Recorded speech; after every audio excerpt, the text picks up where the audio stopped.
Hello all my dear students, welcome in physics class. और previous video में हम लोग बात कर रहे थे कंडक्टिविटी इन सेमीकंडक्टर्स, है ना। कंडक्टिविटी सेमीकंडक्टर्स में देखा था और एक डिराइवेशन हम लोगों ने निकाली थी कंडक्टिविटी की भी, और उसी के साथ में रेसिस्टिविटी की भी। Resistivity is the reciprocal of conductivity.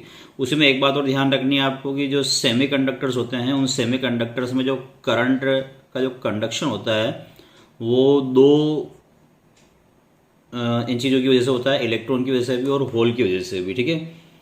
तो लास्ट में कुछ एक पॉइंट था, उसमें लाइन, तो लास्ट में लाइन थी, दो चार लाइन है, उन लाइन के अंदर लिखा हुआ है since in the flow of current in semiconductor बहुत negative and positive free charge electron और होल्स की वजह से होता है, और इसीलिए जो सेमीकंडक्टर का जो कंडक्शन है वो बाइपोलर कंडक्शन कहलाता है। ध्यान रखना, क्या नाम आएगा? बाइपोलर कंडक्शन, ठीक है। और जबकि जो मेटल्स होते हैं, मेटल्स में कौन पार्टिसिपेट करता है? इलेक्ट्रॉन्स पार्टिसिपेट करते हैं, और इसीलिए उसको यूनिपोलर कंडक्शन बोलते हैं। तो ये दो बातें आपको और याद रखनी है, उसी टॉपिक के साथ आप रिलेट कर देना, ठीक है। तो बाइपोलर कंडक्शन और यूनिपोलर कंडक्शन। आज हम लोग बड़ी इंपॉर्टेंट बात करने वाले हैं पीएन जंक्शन डायोड के बारे में, ठीक है। PN junction diode. अब ये पीएन जंक्शन डायोड को हम लोग स्टार्ट करें, उससे पहले हम लोग वापस एक बार पुराना जो हमारा एक्सट्रिंसिक सेमीकंडक्टर है उससे रिलेट हो जाए। एक्सट्रिंसिक सेमीकंडक्टर, सेमीकंडक्टर जो हैं वो दो तरह के हैं, इंट्रिंसिक और एक्सट्रिंसिक। इंट्रिंसिक जो कि नेचुरल होते हैं, जिसके अंदर हमें किसी तरह का कुछ भी इम्प्योरिटी डोपिंग करने की जरूरत हमको नहीं पड़ती है। एक्सट्रिंसिक में उसकी कंडक्टिविटी को बढ़ाने के लिए हम लोग एक्सट्रिंसिक सेमीकंडक्टर बनाते हैं, डोपिंग करते हैं। जब आप पेंटावेलेंट की डोपिंग करते हो, पेंटावेलेंट कोई इम्प्योरिटी इसके अंदर मिलाते हो, तो आपको एक इलेक्ट्रॉन एक्स्ट्रा मिल जाता है, ठीक है। तो पहले इलेक्ट्रॉन जितने थे उतने ही होल्स थे, अब एक इलेक्ट्रॉन आपको एक्स्ट्रा मिल रहा है, और एक इलेक्ट्रॉन जब आपको एक्स्ट्रा मिल रहा है तो मोल्स के अंदर तो ये बहुत ज़्यादा क्वांटिटी हो जाती है, तो बहुत सारे इलेक्ट्रॉन्स आपको फ्री इलेक्ट्रॉन्स मिल जाते हैं, और इसीलिए ये बनाता है एन टाइप सेमीकंडक्टर, यानी कि नेगेटिव टाइप का सेमीकंडक्टर, क्योंकि इलेक्ट्रॉन्स बहुत ज़्यादा हो चुके हैं। और इसलिए यहाँ पर जो मेजॉरिटी चार्ज कैरियर्स होते हैं वो कौन होते हैं? इलेक्ट्रॉन्स होते हैं, जबकि माइनॉरिटी चार्ज कैरियर्स दोनों क्या हो जाएंगे? आपके होल्स हो जाएंगे। इसी तरह से उल्टा इधर आप लोग जब ट्राइवेलेंट कोई इम्प्योरिटी आप इधर मिक्स करोगे, तो ट्राइवेलेंट इम्प्योरिटी जब आप मिक्स करोगे तो वहां पर एक होल, एक वैकेंसी आपको एक्स्ट्रा मिलेगी। और यही जब आप मोल के अंदर बात करते हैं तो बहुत ज़्यादा ये हो जाती है, क्रिस्टल लेवल पे बहुत ज़्यादा और ज़्यादा क्वांटिटी में आ जाता है।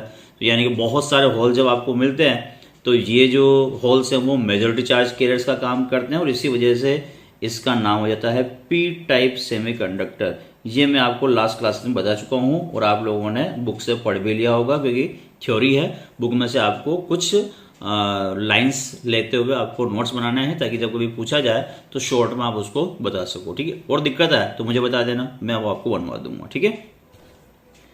अब उन्हीं पी और एन टाइप सेमीकंडक्टर्स को हम लोग मिलाते हैं, और मिलाने से हम एक डिवाइस बनाते हैं, बड़ी इंपॉर्टेंट डिवाइस, जिसका नाम है पीएन जंक्शन डायोड, ठीक है। इलेक्ट्रॉनिक में बहुत काम की चीज है पीएन जंक्शन डायोड। कुछ पॉइंट्स को लेते हुए हम लोग यहाँ पर डिस्कशन करेंगे, क्योंकि डेरिवेशन यहाँ पर भी नहीं है, हमारे पास केवल थ्योरी ही है, लेकिन बड़ी इंपॉर्टेंट थ्योरी है, और आपको अपने हाथ से इसके कुछ नोट्स बनाने हैं। लाइन्स दो तीन लाइन आपको इसके बारे में लिखनी है। मैंने ये पॉइंट्स जो लिखे हुए हैं उनको देखते हुए आपको इनके नोट्स को आपको बनाना है, और कोई दिक्कत है तो बताना। करना क्या है? सबसे पहला काम ये होगा कि आपके पास जो पी टाइप सेमीकंडक्टर है और एन टाइप सेमीकंडक्टर है, एक पी टाइप और एक एन टाइप, इन दोनों ही जो पी टाइप सेमीकंडक्टर और एन टाइप सेमीकंडक्टर है उसको आपको लेना है और इनको मिलाना है, ठीक है। एक बार हम लोग थोड़ा सा बुक में आ जाते हैं, ठीक है।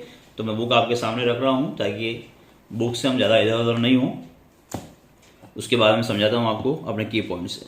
When a P type semiconductor is connected to N type semiconductor in atomic level, तो आपको मिलाना जो है वो P type semiconductor N type semiconductor को एटॉमिक लेवल पर मिलाना है, ठीक है। In such a way that there connecting surface maintains the crystal construction continuously, then this connection surface is called PN junction and the device of form is called PN junction diode. ये आपकी PN junction diode की क्या हो जाएगी, definition हो जाएगी कि आपको एक पी टाइप का सेमीकंडक्टर और एक एन टाइप का सेमीकंडक्टर एटॉमिक लेवल पे मिलाना है, क्रिस्टल लेवल पे आपको उसको मिलाना है। और ऐसे नहीं मिलाना है कि आपने एक पी सेमीकंडक्टर उठाया, एक एन सेमीकंडक्टर उठाया और दोनों को ऐसे प्रेस करके चिपका दिया या ऐसे मिला दिया, ऐसे नहीं मिलाना है। क्योंकि कंटिन्यूस होना जरूरी है, कनेक्शन कंटिन्यूस होना चाहिए। ऐसी कंडीशन में बाउंड्री कंटिन्यूस नहीं रह पाएगी, इसीलिए उसको क्रिस्टल लेवल पर, एटॉमिक लेवल पर आपको उसको मिलाना पड़ता है। इस तरह से मिलाना पड़ता है कि जो बाउंड्री है वो कंटिन्यूस रहनी चाहिए, कनेक्शन कंटिन्यूस रहना चाहिए। Generally, by a special technique in single crystal of silicon and germanium, the impurities are so mixed with its one part become p-type semiconductor and second part become n-type semiconductor। तो मिलाने का तरीका क्या होता है, तो एक्चुअल में अलग अलग क्रिस्टल नहीं उठाते हैं, एक ही क्रिस्टल लेते हैं, सिंगल क्रिस्टल लिया और इसी सिंगल क्रिस्टल में इधर तो आपने कौन सी वाली मिला दी, ट्राइवेलेंट वाली इम्प्योरिटी मिला दी, इधर आपने कौन सी वाली मिला दी, पेंटावेलेंट मिला दी, इधर जब आपने कौन सी मिलाई, ट्राइवेलेंट, तो इधर क्या बन जाएगा, पी टाइप सेमीकंडक्टर बन जाएगा। इधर आपने मिलाई पेंटावेलेंट, इधर क्या बन जाएगा, एन टाइप बन जाएगा। और इस तरह से यहीं एक ही क्रिस्टल के अंदर आपको दो टाइप के सेमीकंडक्टर मिल गए, एक पी टाइप का और एक एन टाइप का। और ये जो क्रिस्टल होगा वो आपका एक सिंगल क्रिस्टल होगा, और ये जो कंटिन्यूस क्रिस्टल होने की वजह से ये आपका पीएन जंक्शन डायोड तैयार हो गया। तो इस तरह से उसको मिलाना होता है, ठीक है। N-type semiconductor and the boundary between these two regions is called PN junction. A PN junction cannot be formed by pressing a P-type semiconductor or a N-type semiconductor। इसका मतलब आपको P-type के ऊपर N-type को इस तरह से प्रेस करके चिपकाना नहीं है ना। That's all. As the PN junction starts due to, चलिए यहाँ तक हम लोगों ने समझा। अब इसको एक बार हम लोग की पॉइंट में देखते हैं कि add one P-type and N-type semiconductor। Book से मैंने आपको बताया किस तरह से आपको उसको मिलाना है, तो वहां पर आपको 2-4 लाइनें निकाल लेनी है नोट्स बनाते समय, और इस तरह से आपको इसको पूरा करना है। तो मैंने आपको एक डायग्राम बना रखा है यहाँ पर, देखें हम लोग पी टाइप, मैंने ये जो इधर वाला बनाया हुआ है ये पी टाइप सेमीकंडक्टर है, इधर एन टाइप सेमीकंडक्टर है, पिंक वाला पी टाइप है और ब्लू वाला एन टाइप है। पी टाइप के अंदर आप जानते ही हैं होल्स जो हैं वो मेजॉरिटी चार्ज कैरियर्स होंगे, तो मैंने पिंक कलर में जो होल्स बनाए हुए हैं, और कुछ ब्लू कलर्स ये इलेक्ट्रॉन्स को शो कर रहे हैं क्योंकि माइनॉरिटी चार्ज कैरियर्स तो होंगे। एन टाइप में, एन टाइप यानी कि नेगेटिव टाइप वाला है, नेगेटिव टाइप वाले में जो मेजॉरिटी चार्ज कैरियर्स कौन से होंगे, इलेक्ट्रॉन्स होंगे, ये इलेक्ट्रॉन्स है ब्लू कलर में, और कुछ माइनॉरिटी चार्ज कैरियर्स की फॉर्म में कौन होंगे, होल्स होंगे, ये पिंक कलर की जो बताए हुए वो होल्स हैं, ठीक है। ये एक पी टाइप और एन टाइप सेमीकंडक्टर दोनों को मिलाया हुआ है, ये पीएन जंक्शन तैयार हुआ। अब इसके बाद होगा क्या, इसके बाद ये होगा कि ये जो इलेक्ट्रॉन्स होंगे यहाँ के, वापस नीचे बनाते हैं हम लोग,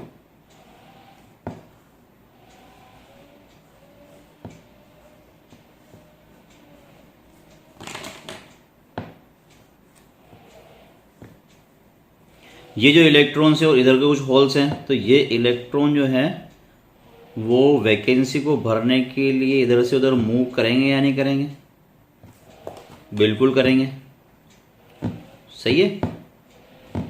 वैकेंसी को भरने के लिए इलेक्ट्रॉन्स इधर से उधर क्या करेंगे, मूव करेंगे, और जब ये मूव करेंगे तो यहाँ से इलेक्ट्रॉन उधर जब जाएंगे और इसको भरेंगे, तो ऐसी कंडीशन में कुछ करंट इधर फ्लो होगा, बिल्कुल होगा, क्योंकि इलेक्ट्रॉन जब भी मूव करते हैं, हम पढ़ चुके हैं, जब इलेक्ट्रॉन मूव करते हैं तो करंट हमेशा इलेक्ट्रॉन के अपोजिट डायरेक्शन में फ्लो होता है।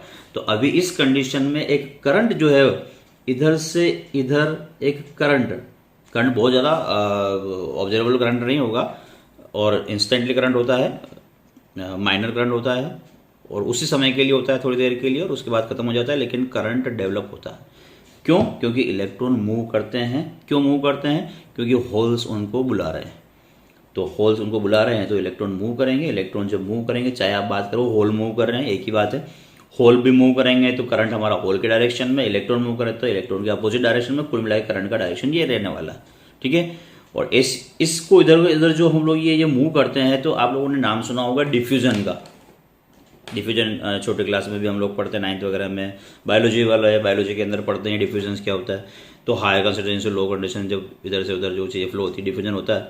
तो यहाँ पर भी ये डिफ्यूजन होता है, एक लेयर से दूसरे लेयर के अंदर ये एक तरह से डिफ्यूजन होता है, और इस प्रोसेस का नाम है डिफ्यूजन प्रोसेस, ठीक है। So it is called diffusion process. तो सेकंड हमारा जो कीवर्ड था वो था डिफ्यूजन प्रोसेस। डिफ्यूजन प्रोसेस कैसे हुआ, एक साइड से इलेक्ट्रॉन दूसरी साइड में जंप कर गए, डिफ्यूज कर गए, और इसलिए बोलते हैं इसको डिफ्यूजन प्रोसेस। और इस डिफ्यूजन प्रोसेस की वजह से जो करंट पैदा होता है that is called diffusion current. ठीक है, उसका नाम क्या हो जाएगा, डिफ्यूजन करंट। माइनर करंट होगा और इंस्टेंटेनियस करंट होगा, लेकिन होगा। ठीक है, ये डिफ्यूजन करंट। अब अगली स्टेप में होना क्या है वो समझें।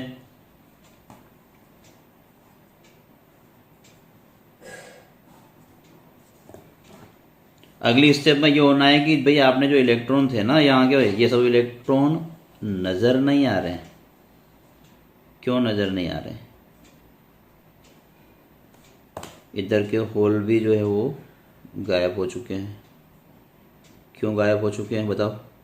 गायब हो चुके हैं, दोनों न्यूट्रलाइज हो चुके हैं। ठीक है, क्या दोनों क्या हो चुके हैं, न्यूट्रलाइज्ड हो चुके हैं। इधर का इलेक्ट्रॉन उधर चला गया, न्यूट्रलाइज कर दिया। होल और इलेक्ट्रॉन जब मिल जाएंगे तो वो तो यहाँ शो होंगे नहीं, तो ख़त्म हो गए। ख़त्म होने की वजह से बीच में जो है वो चार्ज किया जाएगी शॉर्टेज, क्योंकि यहाँ से चार्ज खत्म हो गए। जो पहले यहाँ लगते हुए दिख रहे थे आपको, ये खत्म हो गए। क्यों? एक दूसरे को उन्होंने ख़त्म कर दिया, न्यूट्रल कर दिया। ठीक है, और इसलिए यहाँ पर चार्ज की क्या बन जाएगी, shortage. This is called shortage of charge.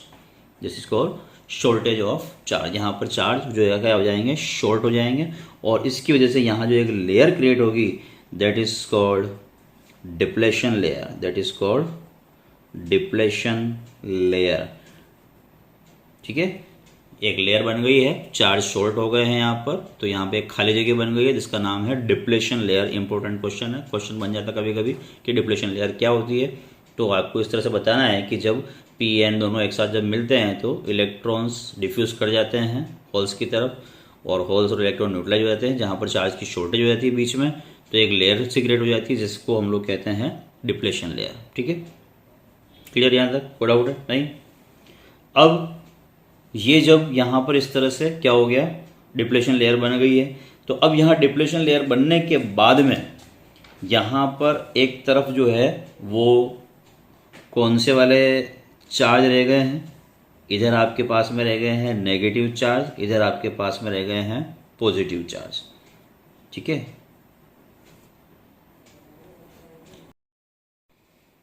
तो जब आप क्या करोगे इसको, हाँ, इससे इधर से जब इलेक्ट्रॉन इधर आ गए, बीच में डिप्लेशन लेयर बन गई। अब डिप्लेशन लेयर बनने के बाद में होगा क्या कि जब इलेक्ट्रॉन यहाँ से इधर चले गए तो जिधर से भी इलेक्ट्रॉन का क्या हो जाता है, लॉस हो जाता है। तो जिधर से इलेक्ट्रॉन का लॉस होता है तो वहाँ हमेशा क्या क्रिएट होता है, पॉजिटिव पोल जो है वो क्रिएट हो जाएगा। तो यहाँ पर आपको मिल जाएगा पॉजिटिव, क्योंकि यहाँ से इलेक्ट्रॉन का क्या हुआ था, लॉस। और जिधर इलेक्ट्रॉन गेन हुए यहाँ पर क्या हो जाएगा,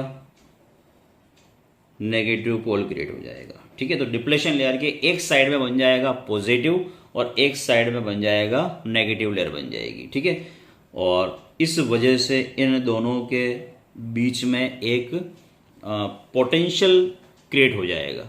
लेकिन अब होगा क्या, एक थोड़ा समझा आप इस बात को। पहले तो इस की पॉइंट को देख लेते हैं। डिप्लेशन लेयर वाला समझ में आ गया था।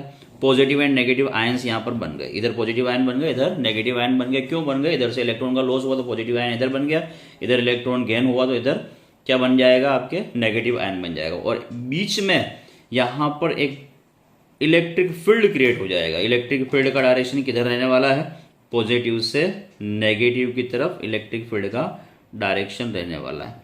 यहाँ इलेक्ट्रिक फील्ड क्रिएट हो गया। अब यहाँ पर पोटेंशियल क्रिएट हुआ, लेकिन पोटेंशियल हमने समझा है कि पोटेंशियल होने की वजह से क्या होता है कि करंट फ्लो होता है। लेकिन यहाँ पर ये सपोर्टिंग का काम नहीं कर रहा है। इस बात को दिमाग में रखना बहुत ज़रूरी है कि यहाँ पर ये जो पोटेंशियल है ये इसको सपोर्टिंग का काम बिल्कुल नहीं करता है, ये इसको प्रिवेंटिंग का काम करता है। मैं फिर रिपीट कर रहा हूँ, पोटेंशियल अभी तक हम लोगों ने पढ़ा है कि पोटेंशियल की वजह से करंट इधर से उधर फ्लो होता है, क्योंकि पोटेंशियल उसके ऊपर फोर्स अप्लाई करता है। ये बहुत सही बात थी, लेकिन यहाँ पर ये वो काम नहीं कर पाएगा। यहाँ पर ये अपोज का काम करेगा। किसको अपोज करेगा कि ये इलेक्ट्रॉन इस होल में जाके मिलना चाहेंगे, ये भी चाहेंगे, या यूं समझेंगे होल इधर जाके इन इलेक्ट्रॉन से मिलना चाहेंगे। लेकिन जैसे ये इलेक्ट्रॉन इधर आने वाला होगा तो ये जो नेगेटिव आयंस हैं, ये जो नेगेटिव लेयर है, ये इन इलेक्ट्रॉन्स को वहीं रोके रखेगी कि भाई इधर नहीं आने का। इसी तरह से यहाँ पर पॉजिटिव है, ये पोल्स को इधर नहीं आने देंगे। इसका मतलब ये प्रिवेंट करेंगे, ये इनको रोकेंगे, इनको सेपरेट करके रखेंगे, एक बैरियर बनाएंगे। और इसीलिए इनका नाम है potential barrier. Very very important term कि पोटेंशियल बैरियर क्या है। पोटेंशियल बैरियर क्या है? जब पीएन जंक्शन के अंदर डिफ्यूजन होता है, डिफ्यूजन होने के बाद में एक लेयर के एक साइड में जो है वो पॉजिटिव आयंस बन जाते हैं, एक साइड में नेगेटिव आयंस बन जाते हैं, बीच में एक पोटेंशियल क्रिएट हो जाता है, लेकिन ये पोटेंशियल सपोर्टिंग का काम नहीं करता है, जबकि इलेक्ट्रॉन्स और होल्स को फर्दर डिफ्यूज होने से रोकता है, आगे जिनको आगे डिफ्यूज होने से उनको रोकता है। ये वही चीज है। ये एक और बात ध्यान रखना कि ये पोल्स भी इधर से उधर जा सकते थे, ये इलेक्ट्रॉन भी इधर से उधर जा सकते थे, लेकिन ये बैरियर इनको भी रोकने की कोशिश करता है। ठीक है, तो इस तरह से ये बैरियर क्या काम करता है? इनको रोकने की कोशिश करता है। पहले जो ड्रिफ्ट करंट, पहले जो एक आपका करंट था डिफ्यूज करंट, इस करंट का यहां पर नाम होगा ड्रिफ्ट करंट। जो इलेक्ट्रिक फील्ड का जो डायरेक्शन होगा, करंट उधर से फ्लो होता है, तो यहाँ पर प्लस से माइनस की तरफ करंट जब इधर से इधर आ रहा होगा, तो यहाँ पर भी हम लोग देखेंगे पहले वाला करंट आप देख सकते हैं इधर था, अभी वाला करंट इधर आएगा, क्योंकि प्लस से माइनस की तरफ इधर है ना, इलेक्ट्रिक फील्ड इधर आ रहा है, तो हमारा करंट का डायरेक्शन इधर होगा। तो ड्रिफ्ट करंट इसको बोलते हैं, ड्रिफ्ट करंट। ये ड्रिफ्टिंग की वजह से ये करंट पैदा हुआ, इसलिए ये कौन सा? Drift current. तो पीएन जंक्शन में दो तरह के करंट होंगे, एक तो डिफ्यूज करंट और एक ड्रिफ्ट करंट। पहले कौन सा प्रोड्यूस होगा? पहले होगा आपका डिफ्यूज करंट, क्योंकि वो डिफ्यूजन की वजह से हुआ था, माइनर था लेकिन होगा। ठीक है, इसके बाद में ड्रिफ्ट करंट आएगा, वो इस डिफ्यूज करंट को अपोज करेगा। तो जब पहले वो जब तक बराबर नहीं कर देता तो इसको बराबर करेगा, बराबर करने के बाद में दोनों इक्विलिब्रियम पोजीशन में पहुंच जाएंगे, और उसके बाद किसी तरह का कोई करंट इधर से उधर पास नहीं होगा। यहां पर बिल्कुल एक तरह से रोक लग जाएगी, लॉकडाउन लग जाएगा करंट का। ठीक है, बात में आ गई। ये पोटेंशियल बैरियर का काम है इन सबको रोकने का, वरना तो डिफ्यूजन चलता रहता और हमारा कोई काम होता ही नहीं। तो पीएन जंक्शन में ये बड़ी इंपॉर्टेंट चीज़ है, इसको आपको नोटिस करना है। बुक से आप पढ़ेंगे, आपको अब अच्छे से समझ में आ जाएगा। इस वीडियो को देखने के बाद आप बुक से पढ़ेंगे तो सब कुछ चीज़ क्लियर हो जाएगी, और अपने हाथ से नोट्स बनाने हैं। ठीक है, 3-3, 4-4 लाइनों का है, आपको इन सभी की पॉइंट में से आपको नोट्स बनाने हैं, तो पीएन जंक्शन डायरेक्ट आपका पूरा तैयार हो जाएगा। तो बात में आ गई कि पोटेंशियल बैरियर क्या काम करेगा? पोटेंशियल बैरियर जो हमारा डिफ्यूजन करंट था उसको रोक देगा, ड्रिफ्ट करंट चालू होगा। ड्रिफ्ट करंट पहले धीरे धीरे उसकी वैल्यू को कम करेगा, किसकी? डिफ्यूज करंट की, और तब तक कम करता रहेगा जब तक कि वो उसको बराबर नहीं कर दे। जब इक्विलिब्रियम पोजीशन आ जाएगी उसके बाद में दोनों खत्म हो जाएंगे, पोटेंशियल बैरियर बीच में बन जाएगा, और वो पोटेंशियल बैरियर बरकरार रहेगा जब तक कि हम आगे जाके उसके ऊपर कोई दूसरा फोर्स नहीं लगाएंगे। हम देखेंगे नेक्स्ट वीडियो में कि हम लोग बैटरी कनेक्ट करेंगे, उसके बाद जैसे सपोज किसी के लिए 0.05 इलेक्ट्रॉन वोल्ट, 0.3 इलेक्ट्रॉन वोल्ट का एक बैरियर यहाँ पर जो है वो आ गया, तो 0.3 इलेक्ट्रॉन वोल्ट का बैरियर आने का मतलब है कि अब जब तक इसके ऊपर 0.3 से ज़्यादा, अगर हम लोग 0.3 इलेक्ट्रॉन वोल्ट से ज़्यादा का हम लोग पोटेंशियल अगर बाहर से अप्लाई नहीं करेंगे, तब तक इसके बीच में करंट अब फ्लो नहीं होने वाला। तो बड़े काम की चीज़ हो गई कि अब ये करंट ऐसे ही फ्लो नहीं होगा, हमें इसके ऊपर जरा सा फोर्स लगाना पड़ेगा। हम बैटरी के जरिए, किसी के भी जरिए हम इसके ऊपर क्या करते हैं, उस 0.3 इलेक्ट्रॉन वोल्ट या 0.05 इलेक्ट्रॉन वोल्ट है, 0.7 इलेक्ट्रॉन वोल्ट है, उस इलेक्ट्रॉन वोल्ट से ज़्यादा का करंट जैसे ही हम इसके ऊपर डालते हैं तब इसके अंदर करंट फ्लो होना चालू हो जाता है, वरना नहीं होता। ठीक है, तो ये है PN junction diode. I hope so कि आपको पूरा चीज़ क्लियर हो गई होगी। फटाफट सारी चीज़ें रिवाइज करवा देता हूँ, जल्दी से देख लेना। सबसे पहला काम क्या होगा, आपको एक पी टाइप और एन टाइप सेमीकंडक्टर लेना है, आपको एटॉमिक लेवल पे उसको मिलाना है। डिफ्यूजन प्रोसेस कैसे होगा, इलेक्ट्रॉन इधर से उधर जाएंगे, इलेक्ट्रॉन जब इधर से उधर जाएंगे तो डिफ्यूजन कहते हैं इसको, और यहीं पर एक डिफ्यूजन करंट पैदा होगा जो कि पॉजिटिव से नेगेटिव की तरफ चलेगा। इसके बाद में जैसे ये चलेगा तो यहाँ पर शॉर्टेज ऑफ चार्ज हो जाएगा, जिससे एक लेयर बनेगी जिसका नाम हो जाएगा डिप्लेशन लेयर। डिप्लेशन लेयर बनने के बाद में यहीं पर जो है वो आयंस बन जाएंगे, क्योंकि इधर इलेक्ट्रॉन का लॉस होगा, इधर इलेक्ट्रॉन की गेनिंग होगी, तो इधर बन जाएंगे प्लस क्या है, इधर बन जाएंगे माइनस क्या है, और यहाँ पर इलेक्ट्रिक फील्ड क्रिएट होगा। ये इलेक्ट्रिक फील्ड क्या करेगा, ड्रिफ्ट करंट को पैदा करेगा। इसमें ड्रिफ्ट करंट भी डाल देना आप, है ना, पॉजिटिव और नेगेटिव आयंस के साथ ही यहाँ पर एक ड्रिफ्ट करंट भी आप यहाँ पर इसमें एंट्री करवा दो आप, ड्रिफ्ट करंट। और ड्रिफ्ट करंट का डायरेक्शन डिफ्यूजन करंट के अपोज होता है, और ये तब तक चलता रहेगा जब तक कि वो उसको बराबर नहीं करते, और इस तरह से उसके बीच में एक पोटेंशियल बैरियर हो जाएगा। पोटेंशियल बैरियर का काम ये होगा कि वो चार्जेस को इधर से आने से अब जो है वो रोकने की पूरी कोशिश करेगा। ठीक है ना, तो यहाँ तक हम लोगों ने समझा। आई होप कि पीएन जंक्शन डायोड आपको क्लियर हो गया होगा। छोटा सा टॉपिक ही है, लेकिन आपको इसको अच्छे से समझना है। कल हम लोग इसमें से नेक्स्ट वीडियो में जब भी हम लोग बात करेंगे फॉरवर्ड बाइजिंग और रिवर्स बाइजिंग इसमें करेंगे, और उसके बाद और इसके रोल को हम लोग समझेंगे। तो आज के लिए इतना ही, मिलते हैं नेक्स्ट वीडियो में। तब तक आप पढ़ते रहें, स्वस्थ रहें। Thank you, bye bye.